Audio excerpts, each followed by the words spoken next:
morning and welcome back to more rural stuff. So let's have a look at a Quadzilla Stinger 100. This one's fresh out the shop. I've literally been on it just about 5 minutes just to have a quick ride about. Wanted to do a quick video on it while it's clean, and then I'll do a video of it bombing about the place. It's only 100cc. It's kind of advertised as a teenager quad, but according to the labels in the shop, you know, it will carry an adult, no problem. Weight capacity 100 kilograms. So I'm an adult, I weigh less than 80. I'll take my weight, no problem. We had to go, my daughters and I had to go on a Quadzilla R100, which is a smaller quad bike, and that actually took my weight, no problem as well.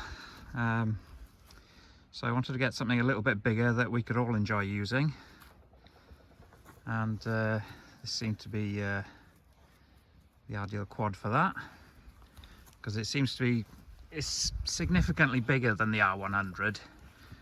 It feels like a bigger quad. I mean, it's obviously, it's not a full-size adult quad, but when you go into sort of 450cc quads, you're talking a lot more money. So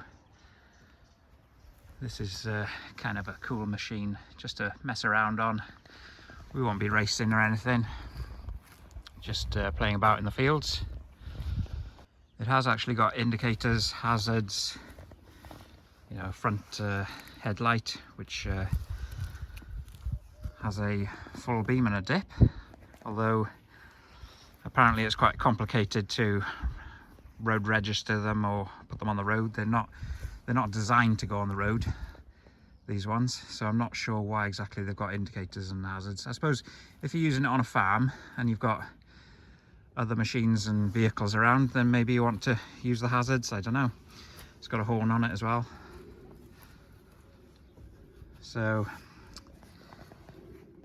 unleaded petrol goes in there, and then if you click this catch underneath here, that lifts the seat up, and you've got your 12-volt battery under there, which the shop have said they've upgraded that slightly from their delivery, just so they got a bit more power to start them. And then that's where your 2-stroke oil goes.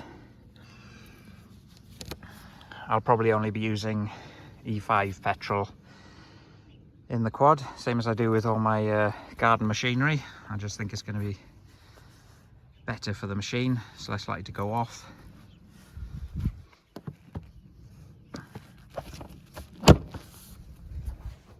So the Stinger is wider and higher than the R100. Probably has bigger tyres as well. Hopefully I'll be able to do a bit of a side-by-side, because my brother-in-law and his family have the R100. So hopefully I'll be able to put them side by side to have a look at them both. So down here we've got the fuel shut off. They recommend you switch the fuel off when you're not using it for a while. Then you've got your 2-stroke oil warning when that runs low. Indicators there, high and low beam. Start switch, which works when you've put one of the brakes on. Horn down there and indicators. Oh, wait a minute, no, those are hazards, and indicators left and right. Throttle. And you got rear and front brakes, another brake pedal, and the footwell. Air intake down there. I asked about pressure washing, and they said basically just to cover over the intake there, to keep that dry. One other difference I know between this one and the R100 is that it has a reverse gear. So there's your selector there. It's in neutral now, so you've got reverse and forwards. So what else we got before we have a play around with it? You've got all your warning labels, a few about the place. Key in the ignition there, so you just have to have the ignition on, one of the brakes held on, and then click your starter on. One thing the guy in the shop mentioned was that if adults are using it, then they recommend, you know, you don't do jumps and things off hedges and stuff like that, just because the suspension most likely won't be up to it with an adult doing that, you know, because it's not a full-on adult racing quad bike or anything, you know. So there's that.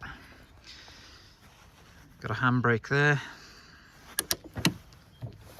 so just press that button in to hold the brake on. You've been rolling in something, haven't you, you dirty dog? Yeah. One other thing with this, you can restrict the speed down to 5 miles an hour if you've got smaller riders on it that want to sort of build their confidence up. According to that, you shouldn't even have children under 16 on it, but then, you know, it's also advertised as a kid's quad, isn't it? But, well, a teenager quad. Anyway, it's to do with this governor here, which restricts the thumb throttle. So you got this bolt and nut there. You loosen that bolt and you can move that in and out then. According to the book, you shouldn't screw this out more than 12 millimeters. And if you loosen the nut, screw the screw all the way in, then that will restrict it right down to 5 miles an hour.